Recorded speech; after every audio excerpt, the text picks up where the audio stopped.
Good snow day, everybody. Hope everybody's staying nice and warm. I guess it's a cold day, but I'm going to try and get this posted by around noon, maybe a little bit after. I'll send out a remind too. But we're going to continue with where we left off with a discussion yesterday. I'm going to go ahead and also post the video because I do want the TED talk that we watched in class, because I do want you to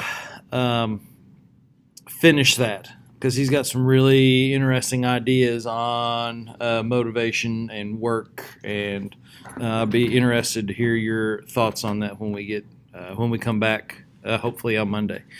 But if you'll remember, the last thing we talked about, I think in both the last video and also in class, is this idea of over justification, and this is still misspelled.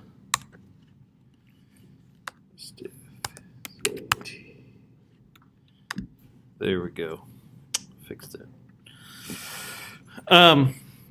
About how when there's an internal motivator, and then you pair that internal motivator with an external motivator, money, whatever,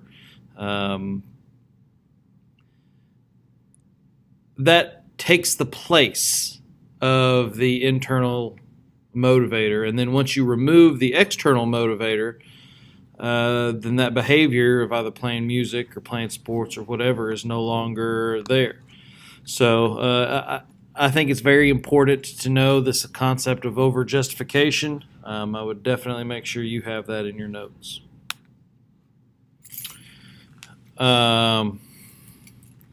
And here's a comic that sort of gives you some of that idea.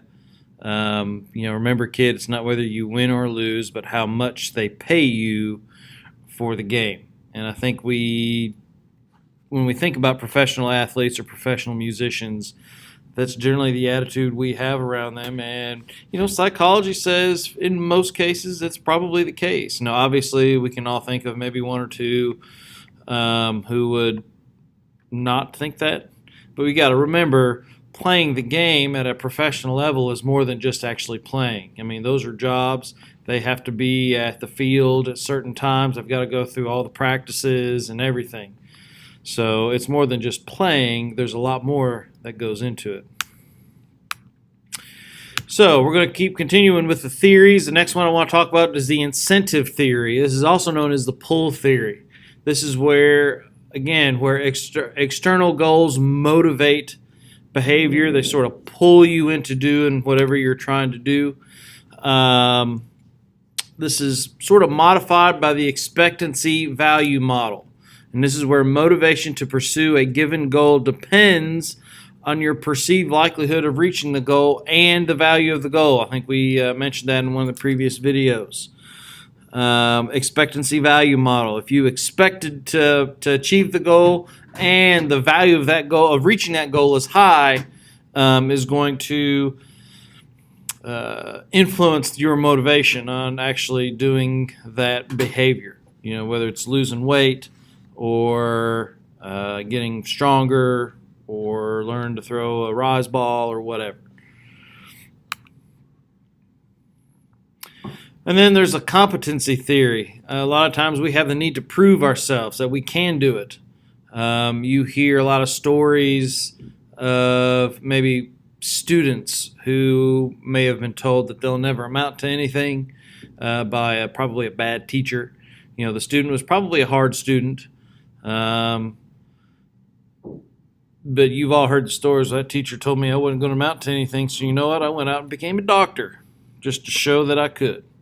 That falls under the competency theory, where we have the motivation is basically the need to prove ourselves capable, that we can do it. And this gets into back kind of what we talked about earlier with the locus of control, the belief that we control the outcome of our own lives, as opposed to stuff just happening to us. So we've talked about some of these different motivational theories. And so here's a list here. I want to kind of go back and review, make sure that you sort of are have all of them down. The first one we talked about is evolutionary instinct. These are things that are inborn. Behavioral patterns, they don't think about it, they just do, or also known as fixed action patterns. And here's an example of that. Instinct theory, I guess, as what we just said. Drive reduction theory. You have a need, which creates a drive. Your body needs food. Your body needs water. All right, so that creates a drive, such as hunger or thirst. This can be confusing. We want to make sure we know that the need comes before the drive. The need pushes the drive, which is where we think, "Oh, I'm hungry," and then you're not hungry. You are hungry because you need food. It's not that you need food because you're hungry. And a lot of times in our popular culture, I think we switch those a little bit. But you have, in drive reduction theory, we need the food, so our body becomes or tells us that we're hungry, so we then will eat. So that is drive reduction theory. Cognitive social learning, again, you're looking at locus of control, personal value, expectation of attaining the goal, psychodynamic, two basic needs, eros and thanatos. Arousal theory, Yerkes-Dodson law.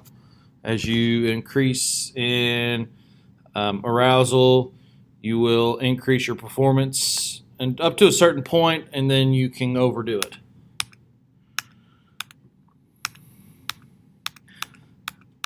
Extrinsic, intrinsic.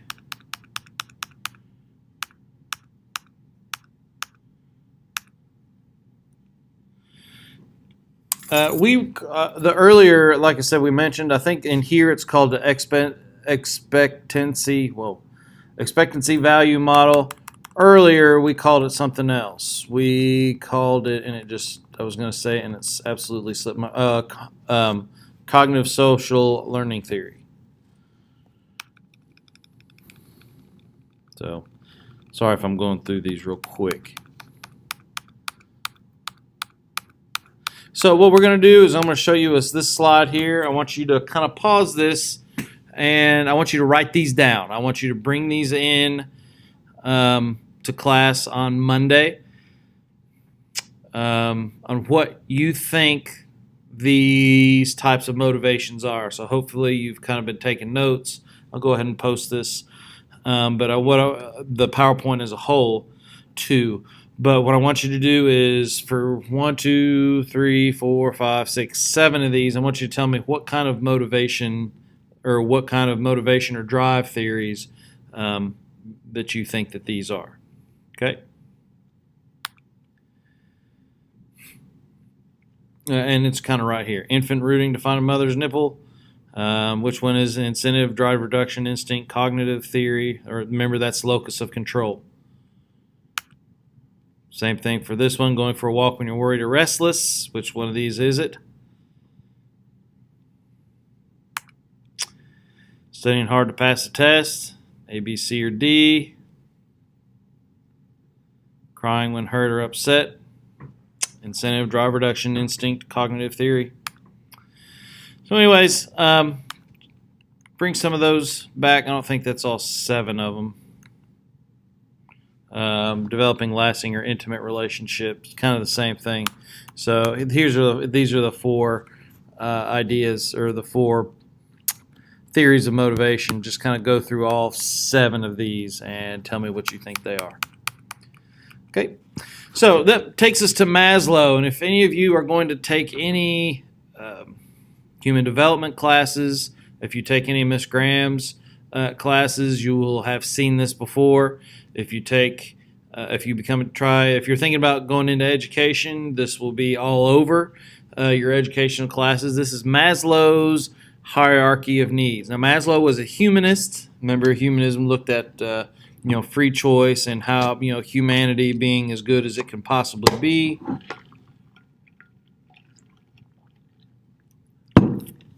So his theories are based around the humanist ideas.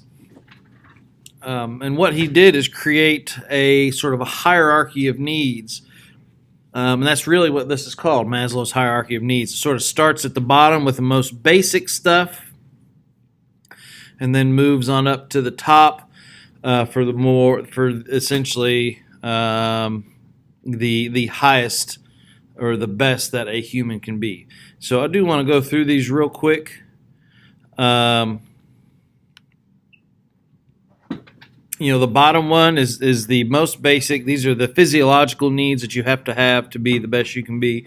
Obviously, you got to breathe, have food, water. You have to be able to procreate, sleep. You got to be able to find balance, which is, again, homeostasis, excretion.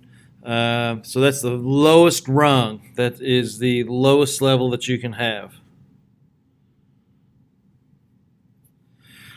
Safety. The next rung is safety, so security of the body, of being able to just make sure not have to worry about being hurt by something. But that also extends to employment, of resources, you don't have enough money, of morality, family, health, and of property. The third rung is love and belonging, the friendship, family, and sexual intimacy. Now this is different than procreation. I want to make sure we kind of see that.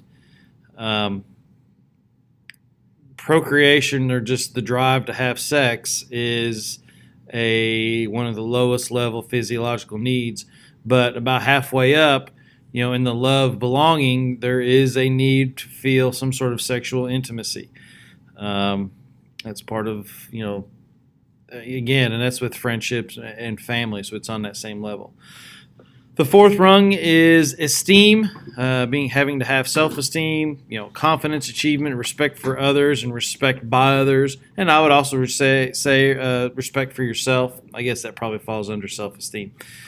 And then finally, the last rung is called self-actualization, and that is sort of the place where where Maslow thinks is the highest form of humanity. And that's where you'll find morality, creativity, spontaneity, problem solving, lack of prejudice, acceptance of facts. You don't have a lot of doubt here. So, and these essentially, you're going to hear Maslow quite a bit because he's really had changed a lot, or his theories have really molded a lot of educational theories. Again, here's the same thing, Wi-Fi being the lowest rung of things we need. Again, pretty much the same. Physiological, survival, security and safety, social needs, esteem needs, and then you finally get self-actualization.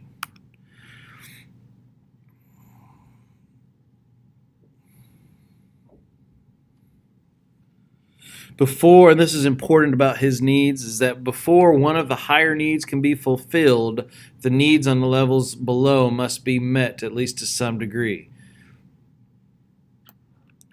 So essentially what he's saying is you can't be at this level without first having at least 85% of the bottom three levels.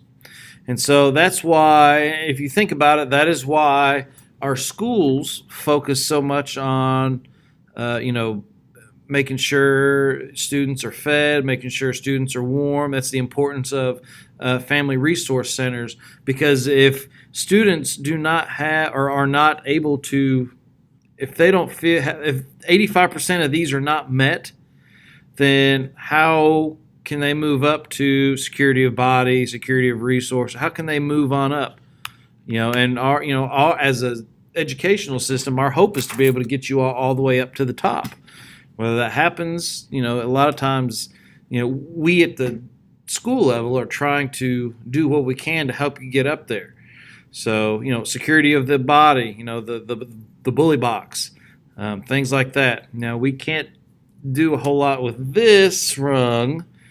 That's sort of on you all. Although we hope that that me as a teacher can sort of be kind of like a friend to some of you all, so that you can be feel that sort of belonging. Know that I like having you all in class. You all, by far, my favorite class.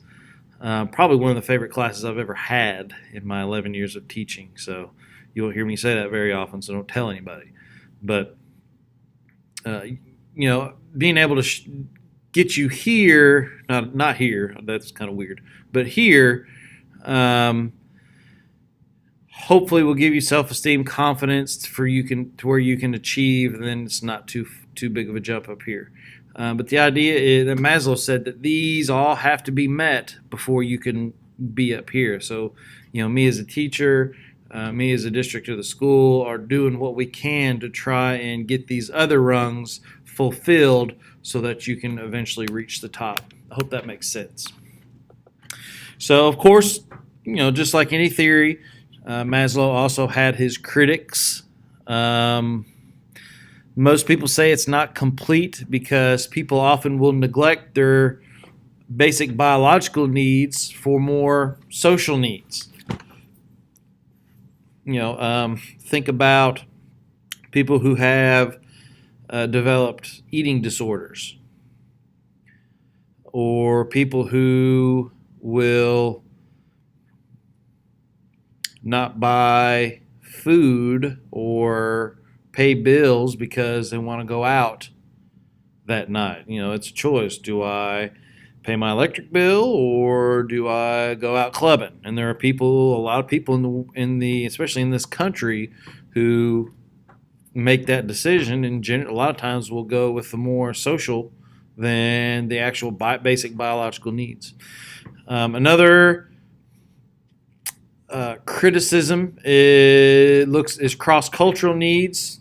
He doesn't really address individualistic versus collectivist cultures, and because those things see needs differently. We live in a individualistic culture, Western culture. We have the idea of personal rights, of individual rights, is very strong. Whereas when you go to the Far East, they have not always had this individualistic. It's a bit more collectivist. Back 50, 70 years ago, if you tried to talk to somebody from the Far East in Asia about their individual rights, they would have looked at you like you had two heads. They lived in a collectivist culture, and their needs were seen differently. So Maslow is definitely more focused. His hierarchy is because he's a humanist and is more concerned with individualism. It's definitely a bit more focused on Western cultures. And then finally, it doesn't really address things like sensation seeking. Why would somebody jump out of a plane for fun? Why would somebody go rock climbing or bungee jumping or whatever? Because where does that fit into the hierarchy? Because that is a behavior that people do. I mean, I've done bungee jumping, I've been rappelling, I've been rock climbing. Not quite made it to the plane yet, but I don't know if I ever will.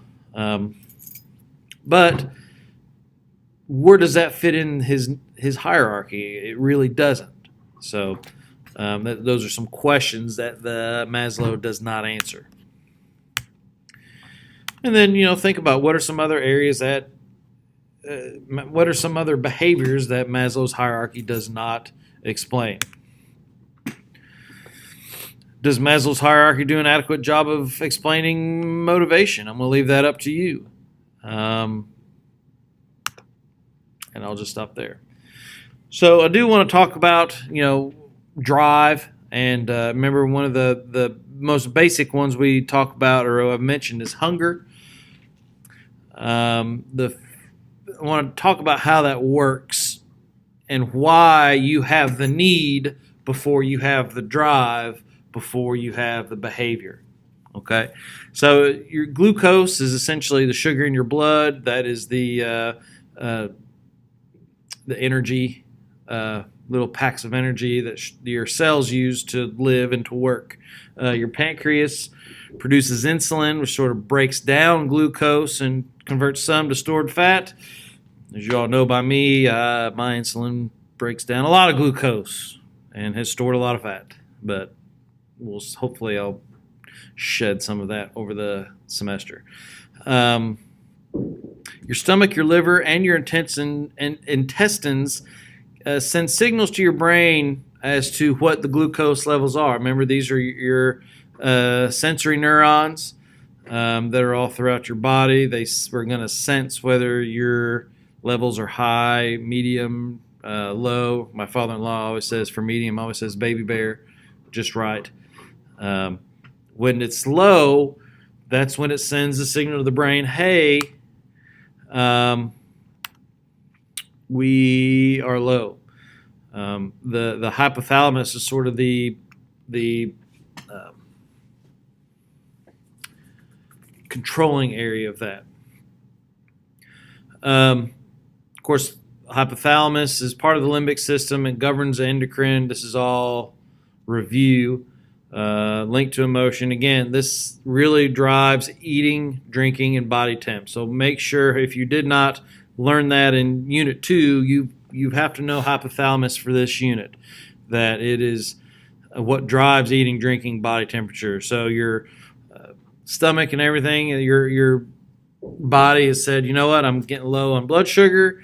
It tells the hypothalamus, which then tells your stomach to start growling or for you to start feeling hungry. Increases the appetite. Lateral hypothalamus simulates hunger. When you stimulate that, in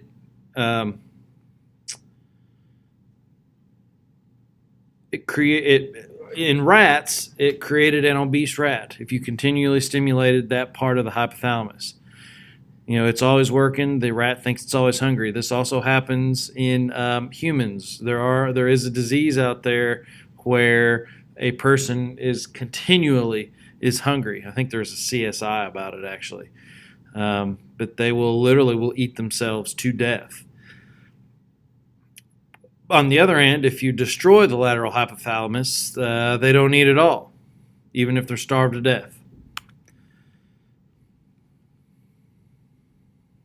I'm not going to get into that a whole lot.